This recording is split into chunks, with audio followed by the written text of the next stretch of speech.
No intro, we're going. I want to see this too. Hey! The walls are definitely Excuse you! I know you're excited, but let me read! It's my turn, I like it!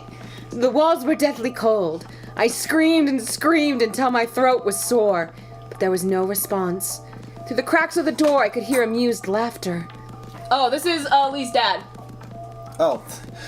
Very good joke, brother. I like your sense of humor. So, Zhong Sheng is going to be Shuang's dad. Who wants it? Who wants to be shit? I can do it. Sunshine's papa. I can do it, maybe. Okay, go. How many times must you mock me before you are satisfied, Chao Sang? Ha ha! No, of course, I'm not mocking you. I just find it funny that after what you produced, you still want to be the heir. Li Changsheng's voice darkened as he spoke. Don't joke with me, brother. You know the rules better than I do. My father was eerily silent. Footsteps echoed nearer and nearer toward my door. I cowered. I'd probably be beaten again. Using the strength of my hands and arms, I tried as much as I could to crawl away from the door, but I was too weak. My door flung open, coming dangerously close to me. I looked up to see Zhu Yan's father, Chao Shang, looking at me with an amused expression plastered smugly across his face. My father was looking down at me with a combination of pain and disdain. Just look at this creature, will you? If you wouldn't mind my opinion, she's just kind of unsuitable, don't you think? Don't you think so? You can decide this after the next generation, brother. Technically, I am still older than you, and I deserve the headship. Wrong again. You deserve the headship, not anymore. It's too late for you and your wife to produce a new heir, Mr. Zhu Yan. My Zhu Yan. My Zhu Yan, however, is perfectly strong and capable for the position. Naturally, he shall succeed you, brother. Zhu Yan's father poured as much venom as he could into his last word, while confidently smirking. My father stood there, too shocked and horrified for words, as Zhu Yan's father stalked off proudly. My father and Zhu Yan's fathers are twins, but Zhu Yan's father is stronger and far more cunning than mine. They both underwent the same training. They would be judged on who produced the best heir for the next generation. And Zhu Yan is a lot more capable. This is still you, child. Oh, it's me? Yeah. Yep. Later, brother. How do I say that? Zhang Shang. Zhong Shang. He calls to the young boy behind him. Zhu Yan, let's go home now. Oh, this is a flashback? Mm-hmm. Long after they left, my father continued to stand in the doorway with a total loss for words. His body was visibly filled with anger and frustration. He jerked toward me and I instinctively flinched. I knew from experience to not speak, or my situation would only worsen. Why? Why are you even alive? Why don't you just die already? Why can't you do anything but bring your mother and me hardship? What did we ever do to deserve an invalid like you? I couldn't meet his eyes as the words pierced my heart, yet I knew that every single one of them were true. Why am I alive? Maybe it would be better for everyone if I were dead. Just then, a pair of soft hands covered my eyes, whispering softly into my ears. No, you would be better off as another person. Someone like me. I didn't know exactly where that voice came from, or how it came to be, but that voice was my only guiding light in my dark world. A flickering oil lamp in the middle of the pitch-black darkness. The light saved me. The light saved me. It was my only salvation. The light was born from within me. The light was born from my hopes and my dreams that should have been forgotten. I have been saved. But one day I met the sun. When I met the sun, it had been a salvation entirely different from the oil lamp I had been given. I began to think that I could truly live a fulfilling life as a real human being. I cherished him. I truly did. I loved him. I loved him, the sun. Yet it had been so short-lived. I was so pitiful. I was so pitiful to believe that with a body like mine, I could even experience a normal love. I am not a human being. I can't love. I can't trust anyone. I can't trust anyone. I can't trust anyone. I can't trust anyone. Can't trust anyone. Can't trust anyone. Can't trust anyone. Can't trust anyone. Can't trust anyone. Except my golden light, born from my hopes and dreams. And then, I remembered my original goal. Thousands of people are living in the dark at any given time. Not all of them are as lucky as I to have been blessed with this golden light of salvation. But I have the power to bless them with it. I am the one who can do it, the only one who can do it. And so I will share this happiness with everyone, the happiness that emerges from our hopes, wishes, and dreams.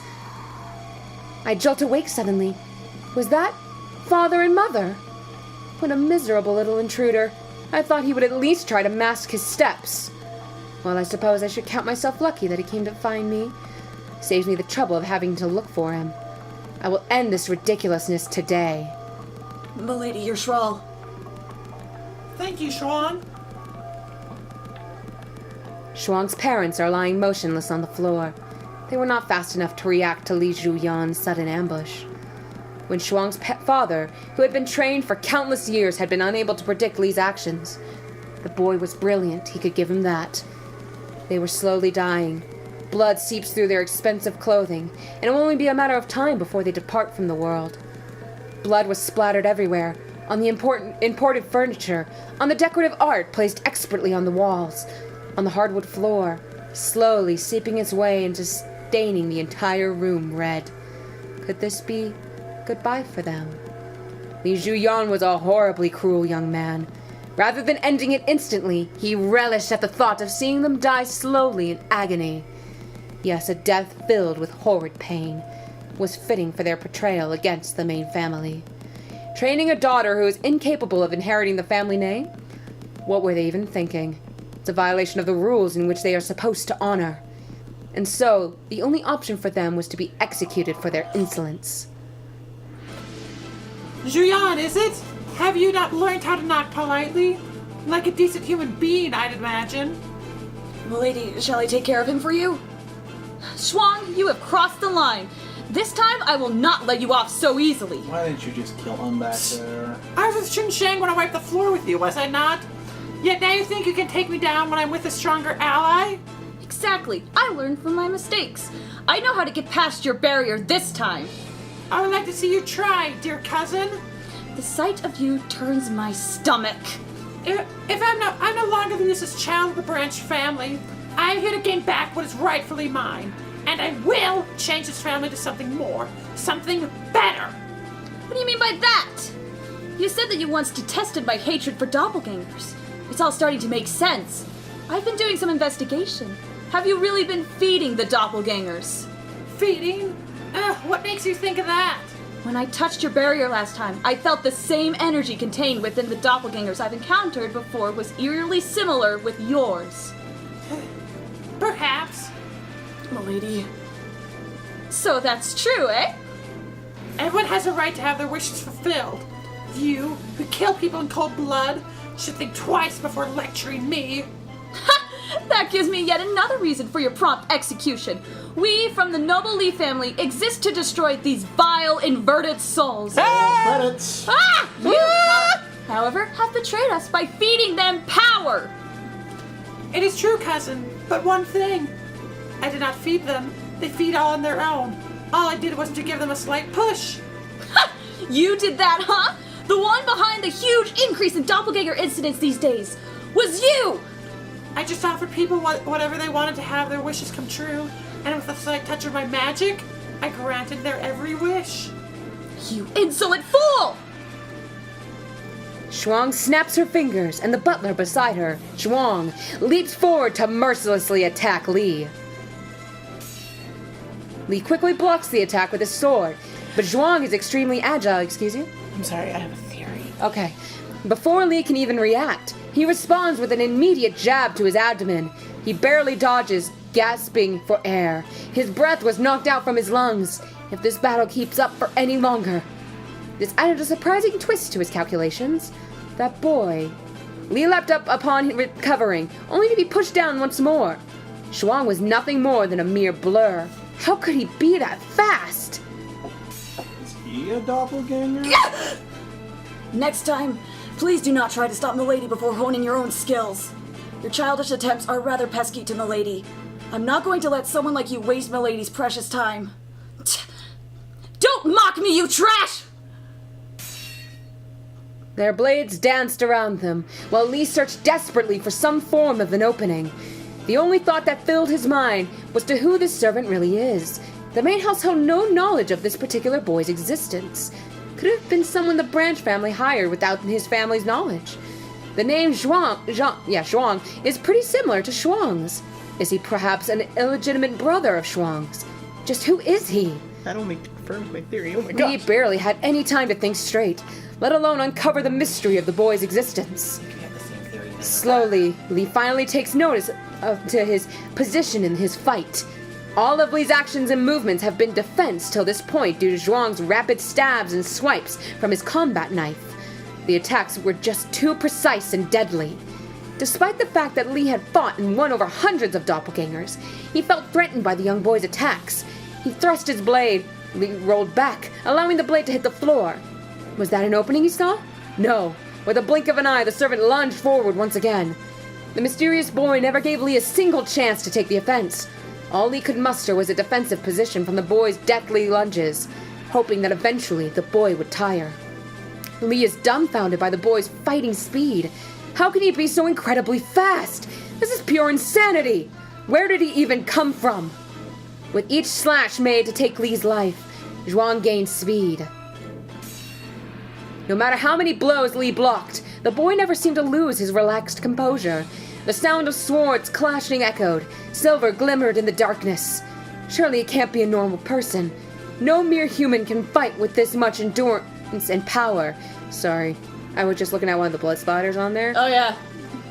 There's a mouth, a nose, and eyes, and there's his hand. He's fucking dying. So yeah, I have my own theory, and it might be your theory too. This boy, he's not normal.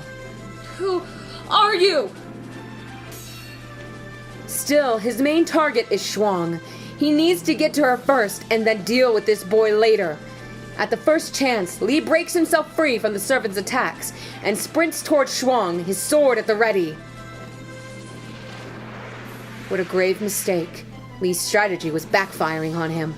The golden shield forms, moving according to Lee's attacks. He gasps in pain just as he did the last time he fought Shuang. The shield also repels magic. It reflected Lee's magic straight back onto him, like it did with his sword's every plunge. There has to be a way around her golden barrier. There just had to be. I don't believe there's anything in this world that cannot be overcome by effort. Again and again, he attempted to slash Shuang while parrying the butler's attack. As Shuang gathers and regathers the golden dust, he focuses desperately on the movements of the dancing petals. Lee focused closely on Shuang with each of his attempts at the barrier. He watches her every move, even as he wards off the butler along with his attacks. Lee attacked simultaneously, foiled. Each attack was either easily parried or countered. He knew that Shuang just couldn't be that fast. Her movements were fairly restricted. He just had to find an opening. As long as he finds even the slightest opening, Lee can take the advantage and use it to ensure his win. As Lee moves swiftly, Shuang begins to lose track of his movements. Noticing that she's at a disadvantage now, she begins looking around frantically, her eyes narrowed. Lee also notices the change in the situation. He's beginning to gain the upper hand with each blow. This is his chance. Certainly now he would win. Lee aims his sword at Shuang, but changes his direction at the last moment. Her newly formed shield, however, could not be gathered quickly enough. A horrified expression spreads over Shuang's face as she comes to a realization. Checkmate! And with that, Lee brings his sword down. A sharp pain shoots straight through the back of his neck, morphing into pure numbness. The numbness spreads throughout his entire body as his world begins to slowly spin into a downward spiral of darkness. His consciousness ebbing away, he fights to turn around and see the face of his attacker. Red eyes and white hair. He sees the emotionless-looking face of Lin Chunshang. I'm so sorry, dear cousin, but you were simply too careless. You must always confirm the number of enemies on the battlefield before you step into it. And with that, Lee collapses on the floor with a loud thud. You should be more careful, you know. The taser gauge Chunshang has been modified quite a bit beyond its limit, so you probably won't be waking up for a while. if you will, at all. Have pleasant dreams, my dear cousin Juyon. Right now, while you sleep, I will take back what is rightfully mine. With that, Shuang slowly wheels herself towards the limp body and removes a delicate piece of fabric from his left arm. It was an armband that was made from the finest silks. It looked so picturesque, like something out of a fairy tale. Pinning it on her own arm calmly, Shuang looks up in glee. Today, I, the heiress of the Lee family, will initiate change, starting with the... Do we have to click? Yeah. Alrighty. Let's keep going. Okay. Oh my hell! Child, you need to read. Well, preparing myself to think of Clifford, he's desperate to save Shuang, and I believe Lee will listen to reason. Ha! That's funny. This is going to be a rescue mission, so I better bring something effective. Better start planning what I'm going to do while I'm there. Protect myself while trying to reason with Lee, or help Clifford attack Lee! I will say, if you do one of these, it'll lead to a meh ending. Wait, what? Like an ending that's kind of like meh. It's like the last one we did. Okay. Yeah. What are your reasonings? Go. I don't know. I think I remember which one. At this point, it really could go either way, and I don't want it to go either way because this is Should the we last. cheat since we're running out of time? Please. Let's cheat since we're running out of time. Cheat while we're running out of time? Okay, What is everyone cheat. going to do? What would you have done? I would have voted for protect myself or tried to reason with Lee. Okay. Okay. I think help Clifford attack Lee. Okay. Help Clifford attack Lee. Okay, you guys would have gotten a bad ending. Protect myself while I'm trying to reason with Lee! Yeah, well then. Yes, I should focus on protecting myself. I'm not the type to engage in combat. I'm That's a so good sorry point. that we're doing this, guys, but the fact that our recording session actually has a limited time right now, we're kind of like, we're so close to Clifford's ending! You do it! Okay. So I had to bring a trash can that uses a shield. Like those online games my brother always played. People will stare at me if I bring this, but whatever. Better safe than sorry. Ow. Oh, you okay? I accidentally slammed my wedding ring onto the ball. Okay, now let's meet up with Clifford. Lucia, are you coming too? You bet I am. We're saving Chuang together. All right. Sorry. Thank you for your support. No problem. He seems very determined. I'm going to save her too. She's the only one who has been supporting me at this time after all. Stay determined. Okay. I was trying to resist that sometimes. I just hope we're not too late. We're too late. This is, of course, a situation for the police to deal with. We put Detective Nakayoshi of the Cybercrime Investigation Unit in charge of this. Such dramatic incidents tend to hurt the pride of the police force. If the criminal manages to steal the data and gets away, the blame will fall on Detective Nakayoshi. If that's the case, it'll be hard to